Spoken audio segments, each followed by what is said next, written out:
Okay, maayong gabi istanan. Salamat kayo sa matag usangan niya karong kagabion. Salamat sa atong bagong kauban diri sa balay, si Ila o si Jima. Salamat kayo nila. Ko lang ipahibalo sa ninyo nga kita baptist. Ang baptist sayo malimba. Mao nang baptist, matanawa ni sila, wapay oras na lang simbahan. So, mao na ang atong batasan sa baptist. So, nahibalo mo ko nga ang upang mga denomination, dugay kayo mo na simbahan, hasulan na lang itong pasto, dugay kayo makasugod. So, mao na ito ipahibalo sa matag usa. O salamat kayo sa matag usa nga niya karon.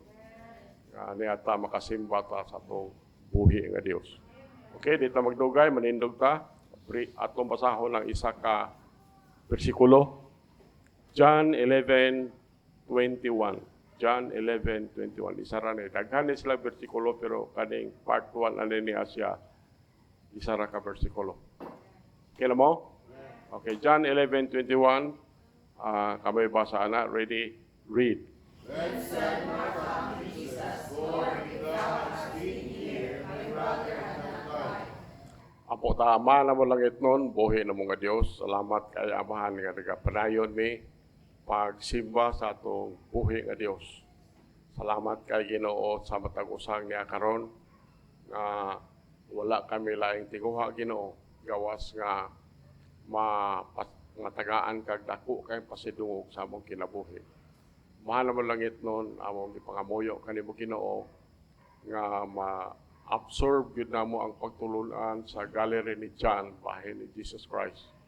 O dugay-dugay na may Ginoo nga naghatag ani nga mensahe about bahin ni Ginoo Hesus. Abahan, among ipangamuyo kanimo Ginoo, tabaw ni kami sa bililho ni Mandugo, abuga ang mga evil spirits, biyanagis dugo ni Jesus Christ. Kung among ipangamuyo kanimo, Amahan, nga ikaw gyud upan ka namo karon nga ikaw magapatiliwala kini among pagampo pangaliw po kanimo gisalig namo ang tanan Jesus Christ among bugtong personal nga manluwas. Amen. Okay, ako lang balik og istorya nga kaning Book of John.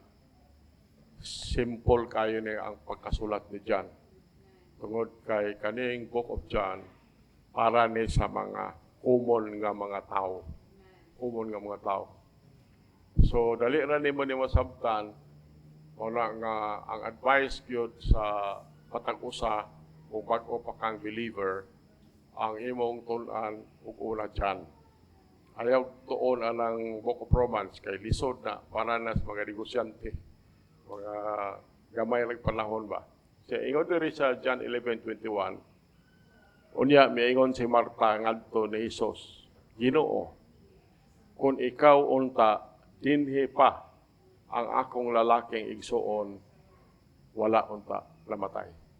Unang, ato mensahe karon, naguluhan ni siya o Jesus, the resurrection and the life. Jesus ang pagkabanhaw ug ang kinabuhi. Kaning John's Gospel, ang may balita ni John, puno ni sa daghan kay mga klaro kayang pagpadayag bahin ni Ginoong Jesucristo. Matag portrait ani niya, pasundayag niya. Usa kani ka masterpiece sa greatness ni Jesus Christ ug ang iyang himaya. Now in this chapter 11, the greatest of all the miracles of Jesus is on display. Ang pinakabantugan sa tanan nga milagro ni Ginoong Hesus gipadayag dinhi. So in the events surrounding the resurrection of Lazarus from the dead, kadtong hitabo nga itong mga hitabo nga nagapalibot sa pagkabanhaw ni Lazarus gikan sa iyang kamatayon nga mao'y atong siguro 2 Wednesdays past na siguro na nato naisgutan atong makita dinhi ang gahom ni Ginoong Hesus katong pagkabanhaw ni Lazarus.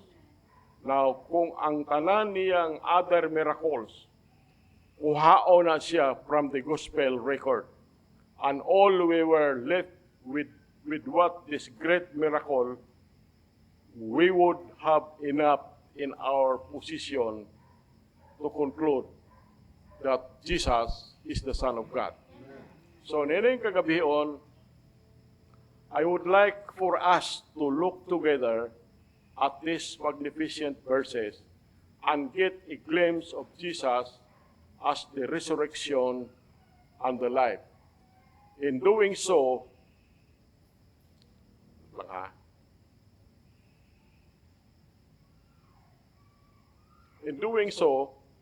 ang tinguha nato nga mapadayag dinhi how Jesus can make it all the difference sa imong kinabuhi. Kaya ang imong kinabuhi og makabaton ka ni Jesus Christ, mautrog yun ang imong kinabuhi. So, unsay mahimo ni Ginoong Hesus sa imong kinabuhi kung si Ginoong Hesus imo lang saligan alang sa imong kaluwasan. Balikon ako sa matag usa, kita wala ta maluwas sa maayong buhat. Ang maayong buhat, maayo na siya. Pero ang kaluwasan nato pinaagi lang sa pagtuo nato ni Jesus Christ, pagtuo sa dugo ni Jesus Christ. So si Paul nagsulti nato 1 Corinthians 15:19, ingon siya, if in this life only we have hope in Christ, we are of all men most miserable. Tungod kay ang atong paglaom diya ni Kristo gawas nga milaom taniya sa atong kinabuhi karon, ang atong paglaom ni Kristo eternal life ni atong paglaom ni Kristo. So I want to show you why we do not have to live in misery. Gusto na ko'y pahibalos matag usa nga ngano nga dili gyud ka kinahanglan magkinabuhi uban anang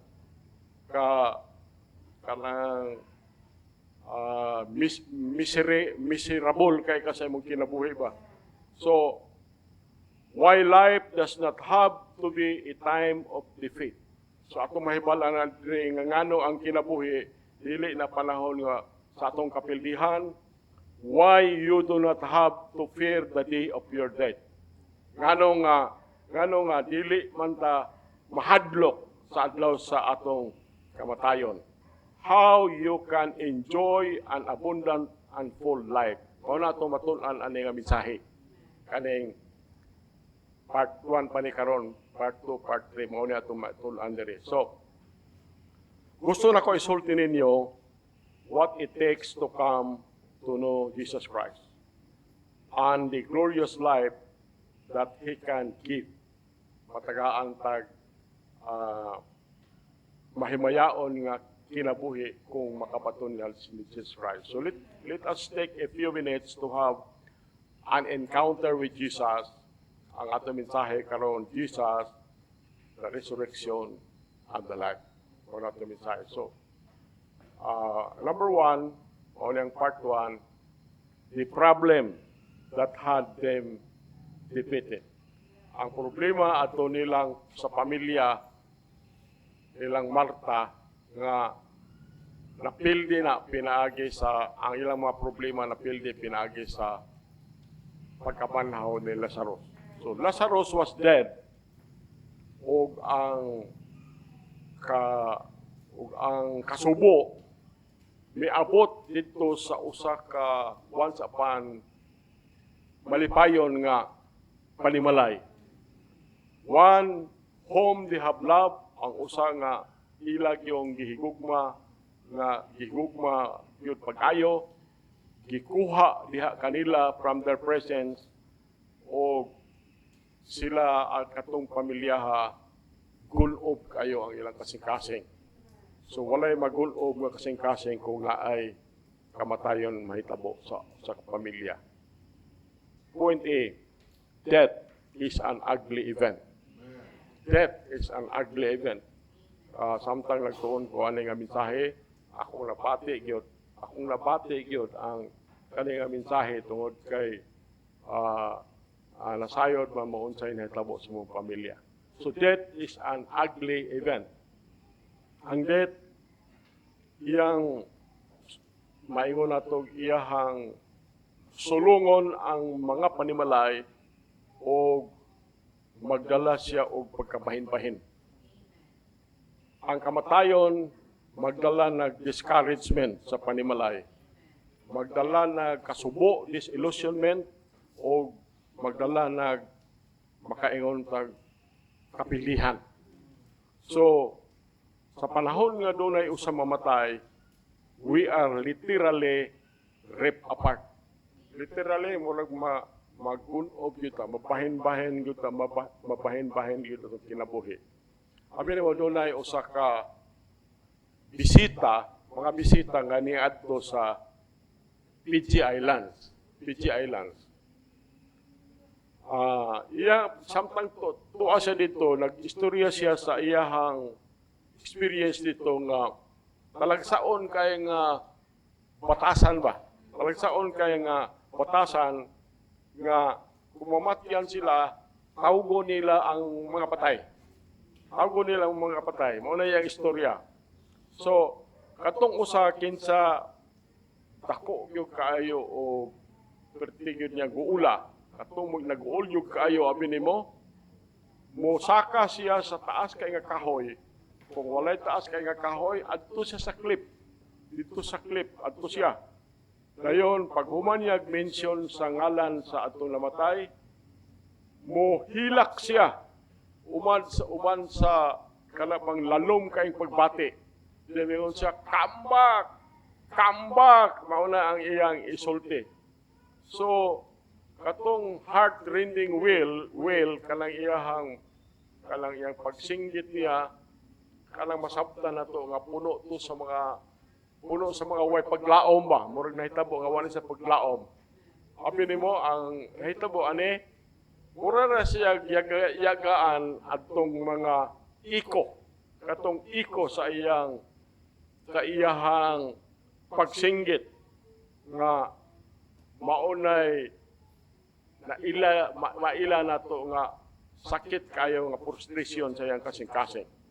So those who have recently lost a precious companion, a their friend, or a beloved child can well appreciate sa kasubo nga makita nato kung naay mamatay.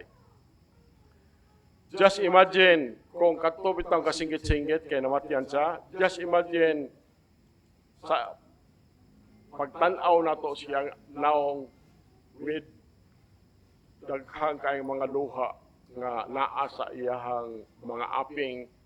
Dayon maluoy ta nga nagpadayon siya og singgit nga mubalik unta ang iyahang hinigugmas kinabuhi. Mao na ang masulti nato nga kaning kamatayon is an ugly event. Number 2, death is a universal event. Kamoy basaan na ng Hebrews 9:27. Ready, read.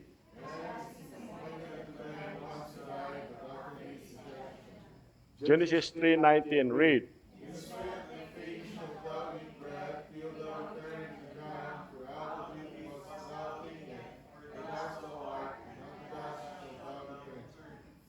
Verse Romans 5:19, go.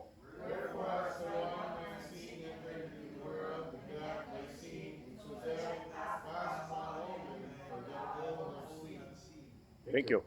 Death is a universal event.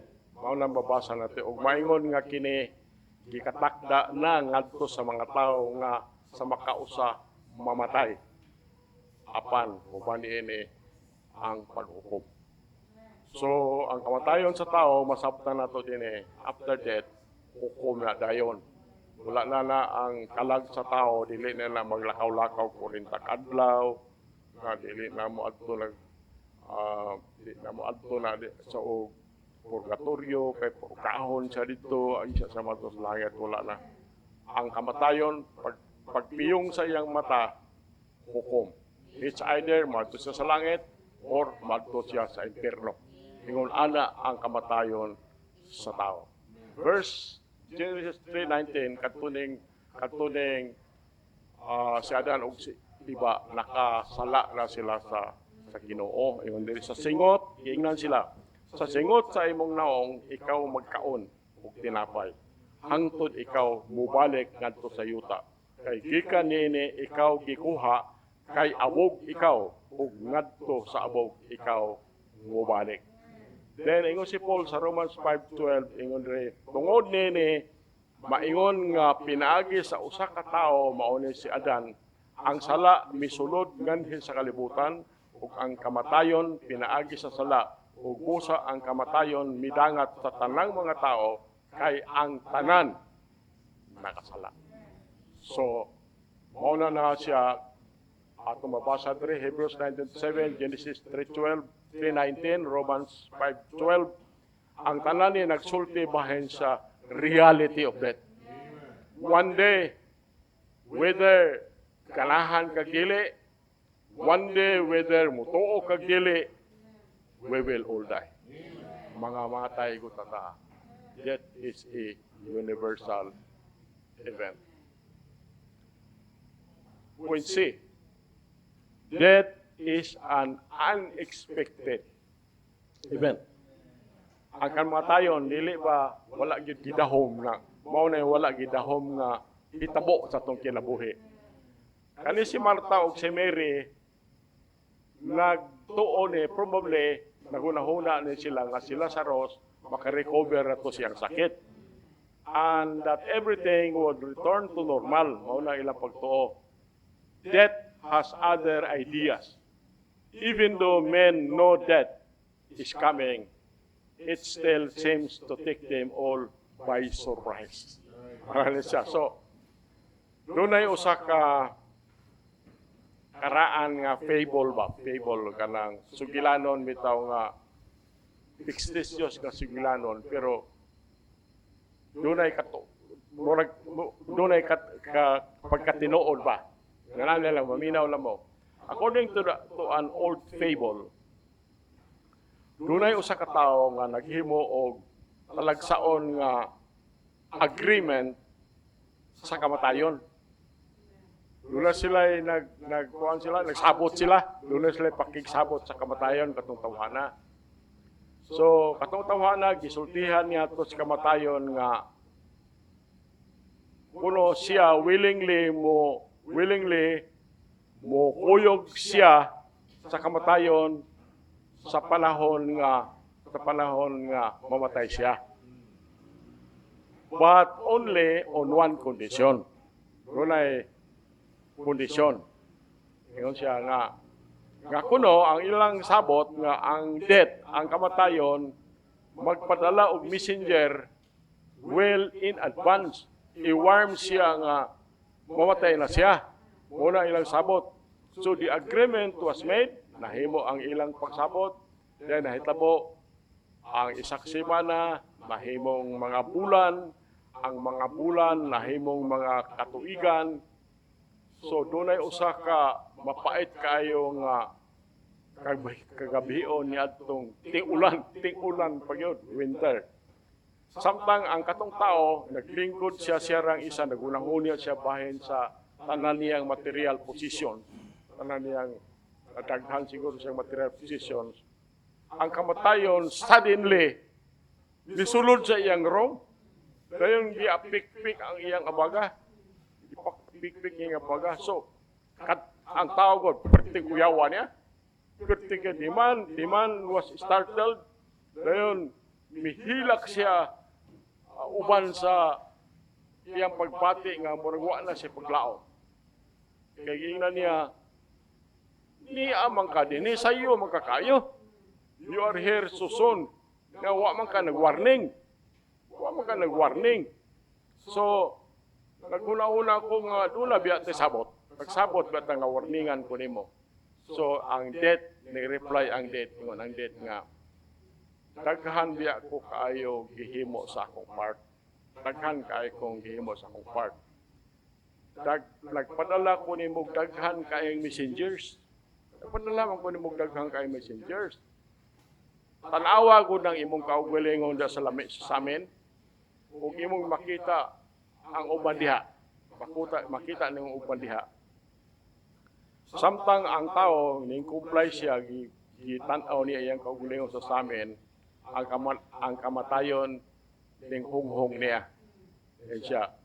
Notice your hair. Notice your hair. Tanawa na ko na imong buhok. Once daghan kay kag buhok, dayon once puti kay imong buhok, karon nipis na imong buhok ug puti na imong buhok.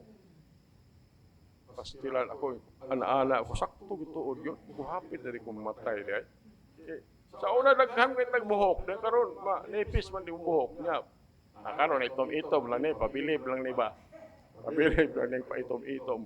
So, yun lang siya. Yun lang siya nga, tanawa. Kaniad to, daghan kay kag buhok. Itom kay yung buhok, pero karon di ba, nipis na yung buhok, then puti pag yun. Tanawa ng imong ulo. Tanawa ng imong ulo. Di ba, kung na imong sulti, imong ipaduol ang imong ulo kay dili na kay kakadungog. Pastilan, nakahinomdom ko nga nag-reunion bitaw ming mga graduate sa high school, nag-graduate 1969. Nag-reunion mi, pastilan. Katong amo mga classmate nga ang uban nga doktora na sila. Pero mag-istorya ka no, matingala ka, mo paduol. Ko parehas man dahil may ani bungol. Tingon ana ni. So, i-observe ko no how close you must get to the mirror in order to see yourself clearly. Ingon ang death, yes, I have sent many messengers through the years. I have kept my part. It's too bad you did not keep yours. I'm sorry you are not ready for me, but the time has come to leave. So, do not be guilty of letting death cold upon you and catch you unprepared. There is a great need for being ready, and there is no excuse for not being ready.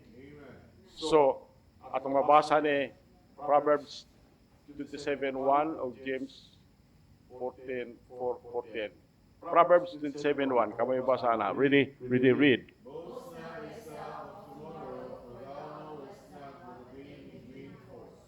James 4:14, go.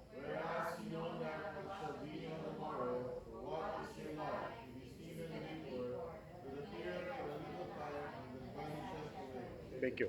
So, ingon ini ang Proverbs Solomon, ingon siya, ayaw pagpagarbo sa imong kaugalingon sa ugma, kay ikaw wala nasayod kung unsa ang ipakita sa usa ka adlaw. 14, ingon diri, James 4:14, ingon diri, sanglit kamo, wala nasayod, unsa ang mahitabo sa ugma, kay unsa ba ang inyong kinabuhi? Mao ni ang pangutana, which is a good question. Kay unsa ba ang inyong kinabuhi? Ang tubag, kini sama sa alisngaw nga nagapakita sa bubong panahon ug unya nagakahanaw. Kamo din ha nga nagluto din ha. Ingon ana ang kinabuhi, maglungag mo din ha, pagkuha niyo sa kaldero nay alisngaw. Ang alisngaw pag wala makita nimo, then mawala. Ingon ana ang kinabuhi. Ingon ana ang kinabuhi. So, dunay usa ka dato kayo nga ingon ang Bible kung buang. The rich fool, Luke 12:16 to 20, nagtuo siya, he thought that he would continue to live and enjoy his life and his riches. But death came and found him unprepared. Mauna niya siya, don't let this happen to you. At ang basahon niya ang Luke 12:9, 16 to 20. Okay, kami basa na verse 16. Ready? Ready, read.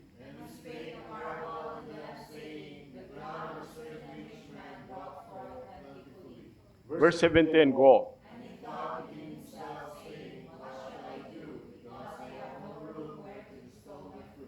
Verse 18, go.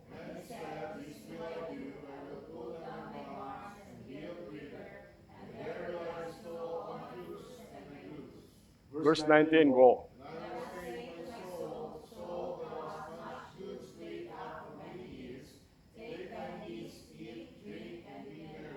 Verse 20, go.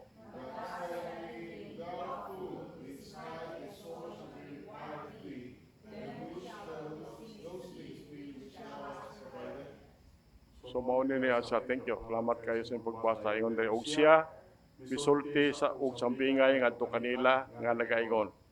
Ang yuta sa usa ka adunahan nga tawo nihatag og abot nga madagayaon. 17. Og siya naghunahuna sulod sa iyang kaugalingon nga nagaingon. Unsa ang akong buhaton? Tungod kay ako walay lawak nga kabutangan sa akong mga abot. 18. Og siya miingon, kini ang akong buhaton. Ako muguba sa akong mga kamalig ug mutukod ug mas dako ug didto nako ibutang ang tanan nakong mga abot ug ang akong mga kaptangan. 19. Ug ako miingon sa akong kalag, ikaw adunay daghang mga kaptangan nga gitigom alang sa daghang katuigan. Siya, pakulay, kahaon, inom ug pagsadya. Verse 20, apan ang Dios miingon ngadto kaniya, buang ka mo ng full, buang ka nining gabiuna ang imong kalag pagakuhaon gikan kanimo ngan kang kinsa man kadtong mga butanga nga imong gitagana. Mao na siya rich full. So salvation is one area of life where men are foolish to delay. Balik ko na ko ha. Salvation is the one area of life where men are foolish to delay their decision for Jesus. Na may uban nga, unya na lang ta, kay daghan pa mang simba. Na mamatay ka ini kagabi wa pa kakadawat ni Jesus Christ nga mabugtong first na manluwas.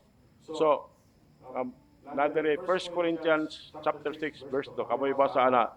1 Corinthians 6 verse 2. Read.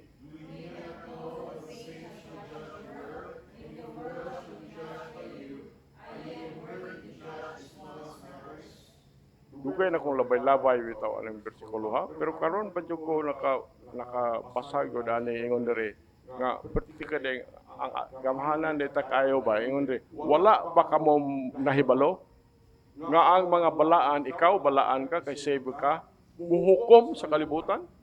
Isoy. Og kon ang kalibutan paghukman pinagi kaninyo kamo ba dili takos sa paghukom sa pinakagamay nga mga butang.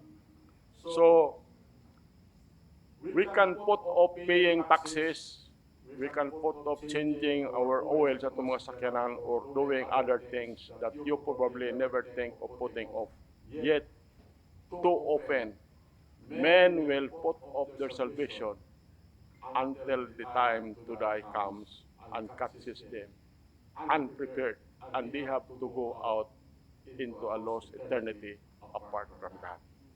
So, mauna nga kaning kaluwasan dili gyud nato ni nangan-nanganon. Muna yung atong ingon, salvation is the one area of life where men are foolish to delay their decision for Jesus. So, malimtan man nimo ng uban, ayaw yun kalimti ang imong kaluwasan. So, do not let that happen to you.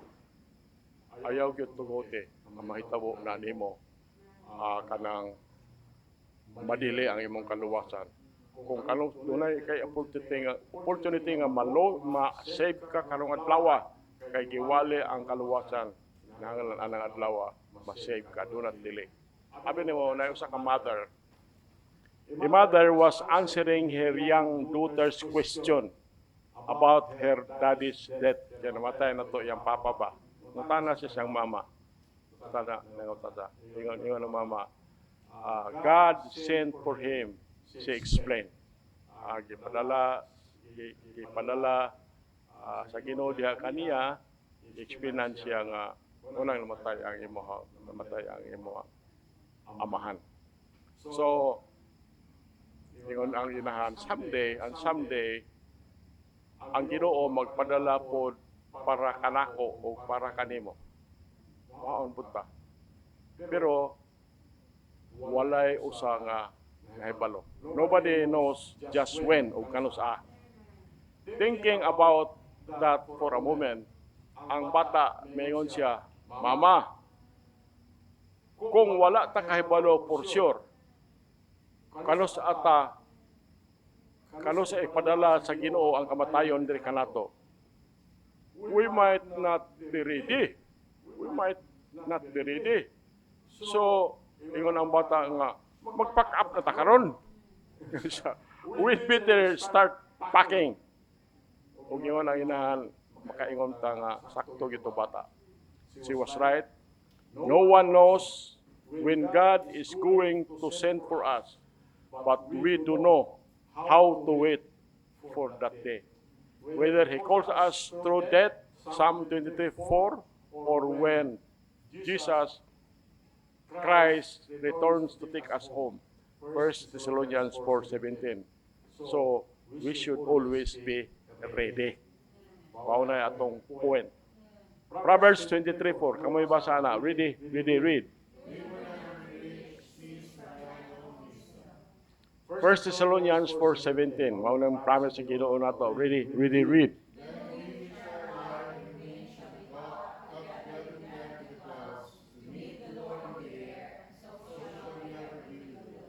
So mauna yung giingon sa Psalm 23. Labor not to be rich. Cease from thy own wisdom. Ingon diri, ayaw paghago aron mahimong adunahan. Unong gika sa imong kagalingon kakaalam. 17, mangon diri, saad ni sa Ginoo alang sa mga save. Nya kita nga mga buhi o nagpabilin pagasakgawon mao ning rapture pagtingob uban kanila diha sa kapanangoran. Sa pagtagbo sa Ginoo diha sa kahanginan ug sa ingon kita sa kanunay makig-uban na sa Ginoo. Mao na ang promise niya diha nimo ikaw nga save. Promise na niya bisan atong mga parente nga nangamatay nga mga save. So the story is told of a family ay lain na pong istorya. The story is told of a family that moved into a new community. They were promptly visited by two elders and the pastor. Sigara ni unani man atong gitrabaho, baptist po siguro, ewa man butang ko dire. They were promptly visited by two elders and the pastor of a nearby church, who cordially invited them to attend the services on the Lord's Day. Katong ilang invite, the man assured them that he would come just as soon as he got strengthened out. Medyo malig ko na si siya, moadto siya. Pila ka mga bulan, several months pass, agi ang mga bulan, wala gyud siya moadto sa simbahan, wala gyud makita siya nga adto sa simbahan. Ako pagbasa na ko ko mura mapunig ako. Kaya ako sige ko atuan sa pastor, atuan ko sa akong classmate, then promise lang, antod panggaan ko sakyanan, nasimba na. So kanina siya, lain na siya. Several months passed, and he still had not put in an appearance. Wagod siya mo simba. So katong minister, itawag siya balik dayon gibalik ang iyahang pag-imbitar atong tawhana. Pero ang katong pastor na kadawat siya og maura pod gyapon nga reply. So the fellow had not yet gotten everything straightened out. Wa gyud ayo gyud ang iyahang straighten ang iyang kinabuhi. A few weeks later namatay. A few weeks later namatay. Ug ang iyang asawa nga nabalo may hangyo dito sa pastor nga ang funeral services dito sa atong simbahan. So gidala siya sa simbahan. So the preacher graciously agreed nga dito siya hayaon sa simbahan. It was indeed a sad affair. After tingyo gulang nga hitabo. So later, when a member of the congregation asked the pastor if the man was a Christian, ingon ang pastor, tubag siya, he never attended services here, and no one can recall ever hearing him give a testimony of his faith in Christ. So ingon ang pastor, so I can say, I only know he was a man of his word. Unang ingon siya, I only know nga he was a man of his word. He promised to come to church just as soon as he got straightened out. And he died. Pagkamatay niya, dito na siya. So, mao niya ang conclusion sa atong mensahe. I suppose the best way to end this message is with a question that Jesus posed to Martha in verse 26. Believest thou this? How you answer that question will decide your eternity. Nindog ta mag-abot ha. Mahana mo lang itnon, buhi na mo ka Dios. Salamat sa makausapa, sa matag-usa niya karon kagabion. Salamat sa imong pulong. Salamat sa presensya nimo balaang espiritu. Among ipangamuyo kag kini mensahe ulugdag ni Ginoo sa kasing-kasing among tanan Lord nga niya dinhi. Amahan among ipangamuyo kanining kagabion. Makilig in town Lord ang imong igdulungog alang sa among nga prayer request amahan. O kini among pag-ampo, pangaliw ko kanimo, isalig na mo ang tanan ni Jesus Christ, among buktong personal nga manluluwas. Amen.